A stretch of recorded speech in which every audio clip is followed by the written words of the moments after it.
Bismillahirrahmanirrahim. Assalamu alaikum, dear students. My name is Muhammad Qasim Nazir and I'm from Pedagogy School and College. Today we are going to discuss the answer key or solution of your chemistry paper, class 10th. Let's get started. So first MCQ में they are asking about the products. जैसा कि आपको पता है कि केसी के expression में products are always written on the top. So R and S are the products and that is the right answer. इसके बाद नेक्स्ट क्वेश्चन में पूछ रहे हैं pH ऑफ एसिड रेन. आपको पता है कि नॉर्मल रेन की pH 5.6 से 7 तक होती है और 2.1 से लेकर 5.6 तक जो है ये एसिड रेन होती है. तो right answer is 5.6. Molecules of amino acids जब आप इसमें ज्वाइन करते हैं तो साथ में एक वाटर मॉलिक्यूल जो है रिलीज करते हैं. आपने पढ़ा है कि दो अमीनो एसिड्स के मिलने से एक डाइपेप्टाइड बनता है और साथ में वाटर रिलीज होता है. उसके बाद परसेंटेज ऑफ नाइट्रोजन, बहुत बेसिक क्वेश्चन है, 78% होती है. और फिर एक रिएक्शन आ जाता है कि जब H2CO3 रिएक्ट करता है किसके साथ, NaOH के साथ, ठीक है, तो आपके पास क्या बनता है. तो देखें यहाँ पर दो हाइड्रोजन हैं और यहाँ पर एक OH है, तो you have to balance this by writing 2 here, although it is already written here. So 2 water molecules आपके पास बन जाएंगे, ठीक है, और उसके साथ साथ आपके पास क्या बन जाएगा, आपके पास बच जाएगा CO3 from acid and sodium from base. So together it becomes sodium carbonate. So अब उसके बाद हमने नेक्स्ट ये देखना है कि नेक्स्ट MCQ क्या है हमारा. Let's scroll down. Okay, another basic question. Ozone के एक मॉलिक्यूल में कितने एटम्स होते हैं? तो there are three atoms because ozone का मॉलिक्यूल होता है O3. डेंसिटी ऑफ वाटर, ये प्रॉपर्टीज ऑफ वाटर से है, 4 डिग्री सेल्सियस पे मैक्सिमम होती है और इसकी वैल्यू 1 ग्राम पर सेंटीमीटर क्यूब होती है. नेक्स्ट क्वेश्चन इज कि the reduction of alkyl halide takes place in the presence of. तो मैं अक्सर आपको बताया करता हूँ, मैश से आपने याद रखना है metal plus acid give you salt plus hydrogen. So this is metal, this is acid. तो आपको पता है कि जब मेटल एसिड से रिएक्ट करता है तो उससे सॉल्ट और हाइड्रोजन बनता है. ये हाइड्रोजन बेसिकली अल्केन को अल्काइल हैलाइड को रिड्यूस करके अल्केन बनाता है. तो delta option is right. The soap forms scum with. तो आपको पता है हार्ड वाटर की खासियत होती है कि वो वाटर के साथ सोप के साथ मिलकर स्कम बनाता है, जबकि सॉफ्ट वाटर नहीं बनाता. So the right answer is hard water. Percentage of nitrogen in urea is 46.6%. इसको आप याद भी रख सकते हैं, मेमोरी बेस पे भी कर सकते हैं और इसको आप कैलकुलेट भी कर सकते हैं. मैंने क्लास में आपको फार्मूला बताया था कि परसेंटेज फाइंड करने का फार्मूला है कि मास ऑफ यूरिया का फार्मूला होता है NH2 होल ट्वाइस CO. अब इसमें आप देख लें कि दो नाइट्रोजन एटम्स हैं, एक नाइट्रोजन एटम का मास 14 होता है, दो का हो जाएगा 28. टोटल यूरिया का मास है 60 और 100 से हम मल्टीप्लाई करेंगे तो आपके पास आंसर आ जाएगा 46.6%.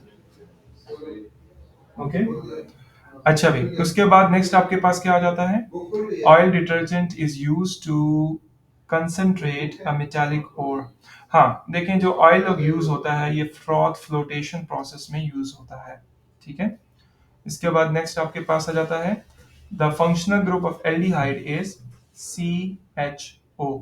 ये शॉर्ट फॉर्म है, कंडेंस फॉर्म है, इसकी ओपन फॉर्म होती है C double bond O and H, उसी को शॉर्ट फॉर्म में यहाँ पे शो किया गया. अच्छा जी, अब इसके बाद हमने डिस्कस करने हैं सब्जेक्टिव पेपर का सोल्यूशन. मेरे पास क्योंकि कंप्लीट की बुक थी तो मैंने इसके सारे आंसर्स जो हैं अपनी की बुक से एक्सट्रैक्ट करके आप लोगों के लिए प्रेजेंटेशन तैयार की है. तो let me show you that. इसके बाद हम चलते हैं प्रेजेंटेशन पे. Here we go. So question उसी तरतीब में है जिस तरतीब में जैसे कि फर्स्ट शॉर्ट क्वेश्चन से हम स्टार्ट करते हैं. इसमें आपसे पूछा गया है कि आपको फार्मूलाज दिए हैं, मॉलिक्यूलर फार्मूलाज, और आपसे पूछा गया कि इनके नाम बताएं. सो आपने इसमें बताना था कि क्योंकि आइडेंटिफाई करना था कि ये अल्केन है, अल्कीन है या अल्काइन है। तो जनरल फार्मूला CnH2n+2 के अकॉर्डिंग ये एक अल्केन है, और अल्केन्स के नाम के एंड पे एन ही आता है, और इसमें क्योंकि 3 कार्बन है तो नाम हो जाएगा प्रोपेन। इसी तरह जनरल फार्मूला CnH2n के मुताबिक ये एक अल्कीन है और इसमें 4 कार्बन है, तो इसका नाम but for 4 carbon and ene for double bond. इसी तरह अब ये जो कंपाउंड है इसमें C2 का मतलब है 2 कार्बन हैं, और Br2 का मतलब 2 ब्रोमीन भी हैं। अब ये हमें नहीं पता कि वो 2 ब्रोमीन सेम कार्बन्स पे हैं या डिफरेंट कार्बन्स पे हैं, लेकिन इसीलिए हम इसका नंबर मेंशन नहीं कर सकते कि ये 1,2 डाइब्रोमो है या 1,1 डाइब्रोमो है। आप बस इतना लिख दें कि 1 डाइब्रोमो इथेन, तो ये इसका नाम कंप्लीट हो जाएगा। उसके बाद नेक्स्ट क्वेश्चन है शॉर्ट क्वेश्चन 1 का जो सेकंड ऑप्शन थी, what is slaked lime. Slaked lime आपको पता है कि जिसको उर्दू में बुझा हुआ चूना भी कहते हैं, ये कैल्शियम हाइड्रोक्साइड को कहते हैं, और ये सॉल्वे प्रोसेस से लिया गया है। उसका जो सेकंड लास्ट स्टेप था जिसमें हम स्लेक्ट लाइम प्रिपेयर करते हैं, पहले आप कैल्शियम कार्बोनेट को हीट करते हैं जिससे कैल्शियम ऑक्साइड और कार्बन डाइऑक्साइड बनता है। फिर कैल्शियम ऑक्साइड को आप वाटर से ट्रीट करते हैं तो आपके पास क्या बनता है, स्लेक्ट लाइम। इसमें आपने दोनों रिएक्शन लिखने हैं और थोड़ी सी डिस्क्रिप्शन भी लिखनी है। नेक्स्ट क्वेश्चन इज के right the names of 3 raw materials used in Solvay process. अब उन्होंने डायरेक्ट ही नहीं पूछा सॉल्वे प्रोसेस, आपको पता होना चाहिए कि सोडियम कार्बोनेट बनता है सॉल्वे प्रोसेस में, और उसमें 3 रॉ मटेरियल्स कौन से यूज होते हैं, अमोनिया, ब्राइन और लाइमस्टोन। अच्छा, जो लाइमस्टोन है it is a source of both carbon dioxide and slate lime, तो आपने ये 3 नाम लिखने हैं, और बेशक आप कार्बन डाइऑक्साइड को और स्लेट लाइम को इसकी सब कैटेगरी में या लिख सकते हैं कि ये दोनों चीजें हमें लाइमस्टोन से हासिल होती हैं। तो अगर आपने ये 3 लिख दिए तो आपको 3 मार्क्स फुल मिलेंगे, और अगर आपने इनमें से कोई एक नहीं लिखा तो आपके पास जो है ये आपको फुल मार्क्स नहीं मिलेंगे। उसके बाद नेक्स्ट क्वेश्चन है जी, how is methane prepared from methyl chloride, write complete balanced reaction. तो आपने बताना ये है कि ये सिंपल कॉपी पेस्ट वाला क्वेश्चन है, इसमें कोई नई बात नहीं है, आपकी बुक में जिस तरह से लिखा हुआ है। हाँ, आपने एक बात का ख्याल रखना है कि आपने मिथाइल क्लोराइड का रिएक्शन लिखना है। आपकी बुक में हो सकता है इथाइल क्लोराइड का भी रिएक्शन हो, लेकिन आपने मिथाइल, अच्छा यहाँ पे भी मैंने जो अपने नोट्स से यहाँ पर कॉपी किया है उसमें ब्रोमाइड हुआ है, तो आपने क्या करना है, आपने ये रिएक्शन लिखना है instead CH3Cl + 2 atomic hydrogens give you, ये Zn और HCl तो कंडीशन है ना जैसे मैंने आपको समझाया था एक्वस, और साथ में आपके पास क्या हो जाएगा, एक H एक Cl के साथ मिलकर HCl बन जाएगा और पीछे CH4 बन जाएगा। ये आपके पास रिएक्शन है, और ये दूसरा रिएक्शन लिखने की जरूरत नहीं है, ये एक्स्ट्रा है, डिस्क्रिप्शन थोड़ी बहुत आप लिख लेंगे ऑब्वियसली। नेक्स्ट क्वेश्चन है write down balanced chemical equations showing the formation of salt in the following. तो 2 मेथड्स पूछे गए थे, एक था एसिड बेस रिएक्शन, तो कोई भी आप रिएक्शन लिख सकते हैं, सारे लिखना जरूरी नहीं, ये मैंने आपके सामने कुछ एग्जांपल्स लिखी हैं। अच्छा, इसमें ये वाला रिएक्शन नहीं आ सकता क्योंकि ये एसिड प्लस मेटल ऑक्साइड में आ जाएगा, आपने ये वाला रिएक्शन नहीं लिखना। थोड़ा सा यहाँ पे आप ये पहला रिएक्शन लिख लें या सिंपल रिएक्शन लिख लें, NaOH + HCl gives you NaCl + H2O। और इसी तरह मेटल ऑक्साइड में यहाँ पे सल्फर की जगह ऑक्सीजन आता है, CuO। ये रिएक्शन भी थोड़ा सा गलत है, यहाँ पर हम देख लेते हैं, अगर फॉर एग्जांपल H2SO4 से आपने लिखना है और मेटल ऑक्साइड में आप CuO लेते हैं तो ये बन जाएगा CuSO4 एंड H2O, क्योंकि आपको पता है metal oxide plus acid give you salt plus water. Okay, उसके बाद नेक्स्ट है जी, briefly describe following with example. आपने डेफिनेशन लिखनी है और एग्जांपल लिखनी है। यहाँ मैंने कुछ चीज़ें एक्स्ट्रा लिखी हैं, जल्दी में मैंने कॉपी पेस्ट किया है, आपने वही चीज़ें लिखनी है जो डिजायर्ड है कि एक्स्ट्रा चीज़ों के लिए ना आपके पास स्पेस होगा ना टाइम होगा, जैसे कि मोनोसैकराइड्स सिंपलेस्ट कार्बोहाइड्रेट्स हैं जो कि जिसमें 3 to 6 कार्बन एटम्स होते हैं, ये डेफिनेशन है। और एग्जांपल में आप राइबोज, ग्लूकोज, इस तरह की फ्रक्टोज, माल्टोज, इस तरह की एग्जांपल लिख सकते हैं। प्रोटीन्स में यही है कि they are polymers of amino acids and they are nitrogenous substances that consist of amino acids। यहाँ तक लिखना है। बाकी आपने प्रोटीन्स की एग्जांपल लिखनी है, जैसे यहाँ मैंने लिखा हुआ है ट्रांसपोर्ट एंड स्टोर ऑक्सीजन, आपने इसकी जगह लिखना है हीमोग्लोबिन। हीमोग्लोबिन एक प्रोटीन है। इसी तरह दे एक्ट एज कैटलिस्ट, तो आप लिख सकते हैं एंजाइम्स, और आप किसी एक स्पेसिफिक एंजाइम का नाम लिखने की बजाय जनरली भी लिख सकते हैं, और अगर आप स्पेसिफिक लिखना चाहते हैं तो पेप्सिन, पेप्सिन जो है उसके बारे में आपने लिखना है। तो इसके बाद आपने देखना ये है कि regulate many important systems in our bodies, ठीक है, जैसे कि हार्मोन्स हो गए, ठीक है, हार्मोन जो है वो हमारी बॉडी में मुख्तलिफ सिस्टम्स को कंट्रोल करते हैं। उसके बाद नेक्स्ट क्या है आपके पास, वाइटामिन। वाइटामिन जो है इनकी डेफिनेशन आपको पता है, इसमें 3 पॉइंट्स हैं कि ये स्पेसिफिक ऑर्गेनिक कंपाउंड्स होते हैं जो हमारी बॉडी में कम हो जाएं तो हमें डिजीजेज हो जाती हैं। और एग्जांपल में विटामिन ए से लेकर ई तक और विटामिन के आप लिख सकते हैं, ज़्यादा डिटेल लिखने की जरूरत नहीं। उसके बाद नेक्स्ट चीज आपके पास आती है, briefly explain the strange behaviour of water with temperature variation and its importance. तो ये वो डेंसिटी वाला पॉइंट है कि वाटर जो है वो 4 डिग्री सेल्सियस पे उसकी डेंसिटी मैक्सिमम होती है, 4 से पहले, और बाद में उसकी डेंसिटी कम होती है। इसी वजह से आइस जो है वो वाटर से लेस डेंस यानी लाइटर होने की वजह से सरफेस पे फ्लोट करती है। उसके बाद जी आपने अल्काइल रेडिकल्स बनाने हैं। इथेन से बनने वाला अल्काइल रेडिकल इथाइल होता है, सिंगल। आप इस तरह से भी स्ट्रक्चर लिख सकते हैं, एक बॉन्ड फ्री छोड़ना है आपने।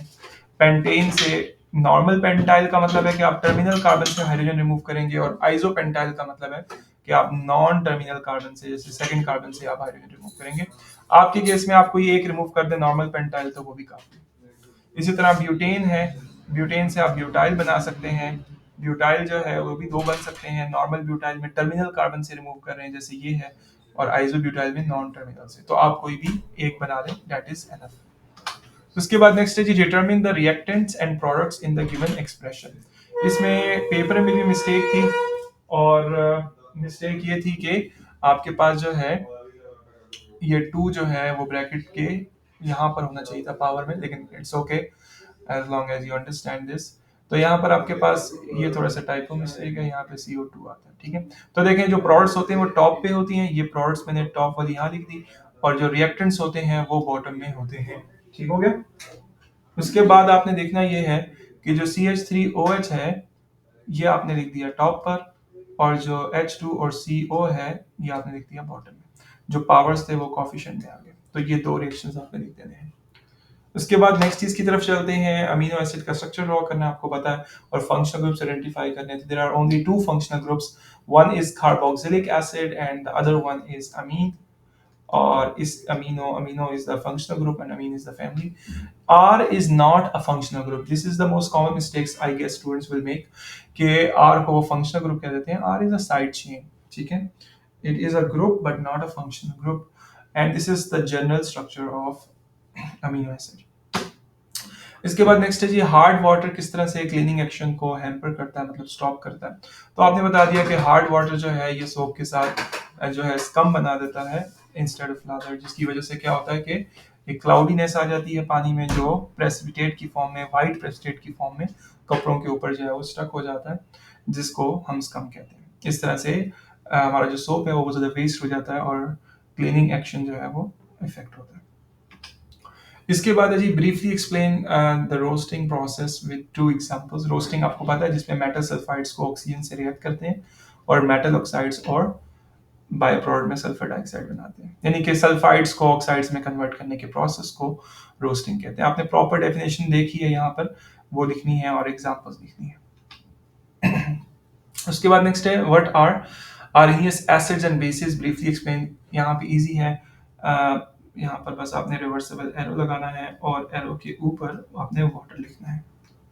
तो आर्नियस कॉन्सेप्ट के मुताबिक एसिड वो होता है जो पानी में H+ प्रोड्यूस करे, और बेस वो होता है जो पानी में OH प्रोड्यूस करे।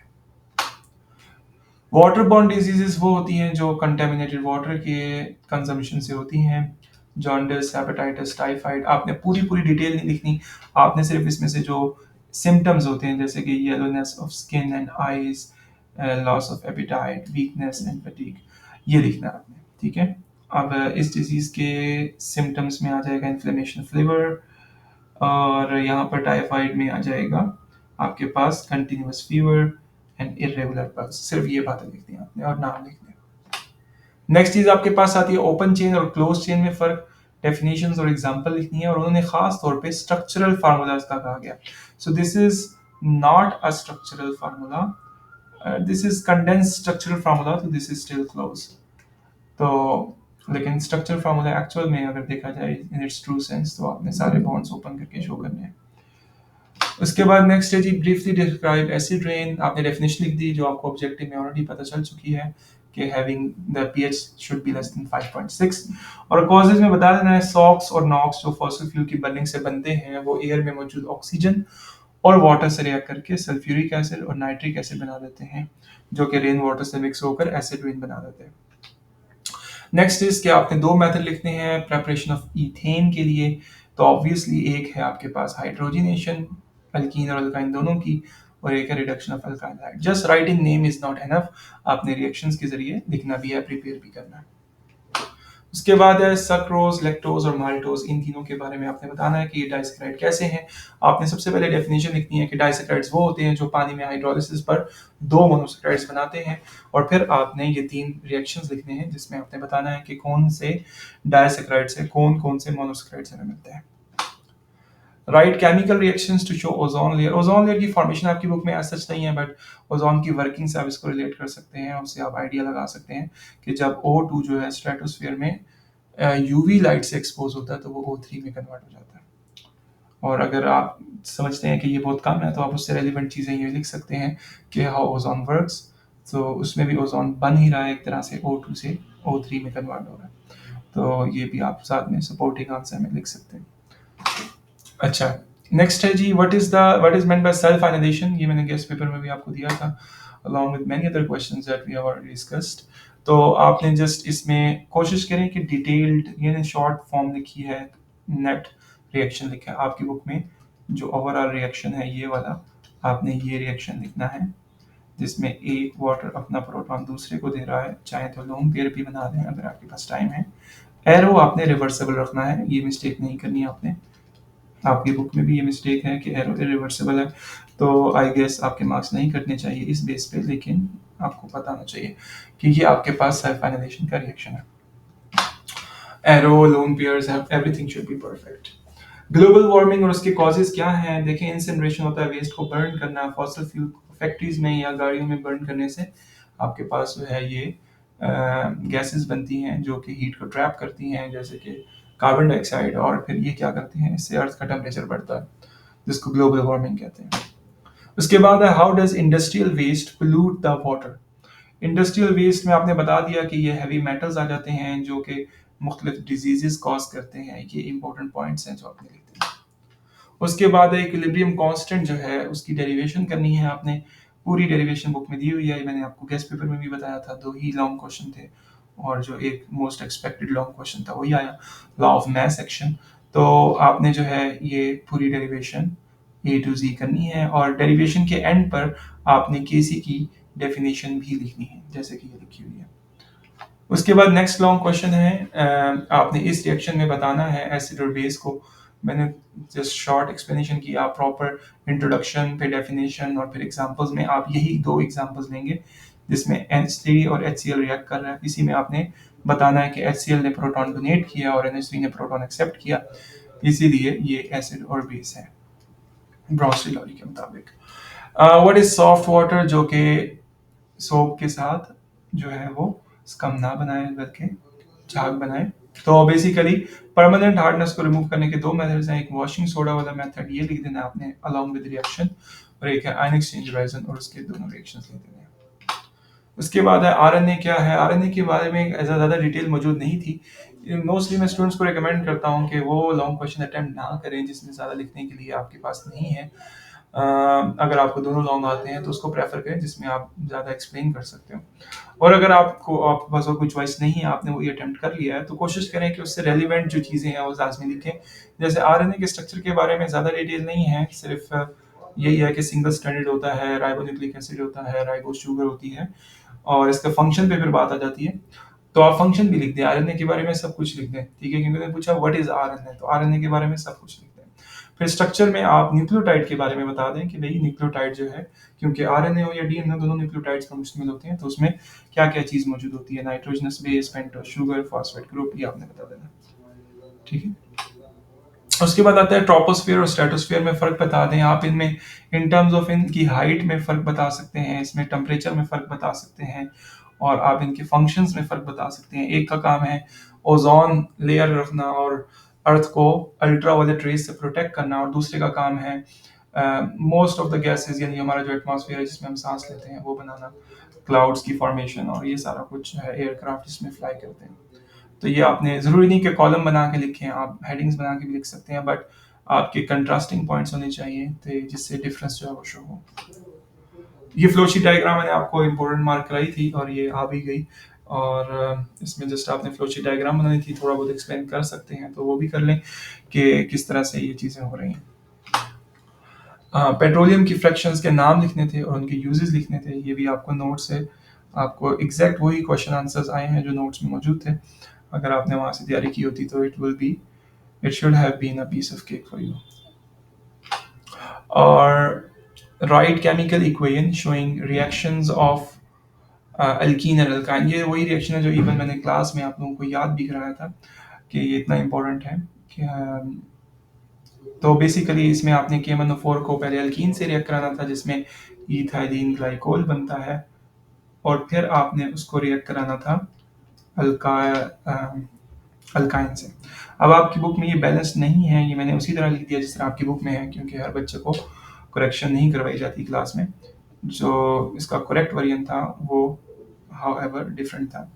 तो खैर उसमें आपके पास यहाँ पर 2 ऑक्सीजन आते हैं और 2 ही वाटर मॉलिक्यूल्स बनते हैं पहले स्टेप में, और फिर इस पूरे रिएक्शन को आपको 2 दफ़ा करना पड़ता है, क्योंकि एक दफ़ा 2 ऑक्सीजन और 2 वाटर आपको यहाँ चाहिए और एक दफ़ा 2 ऑक्सीजन आपको यहाँ चाहिए।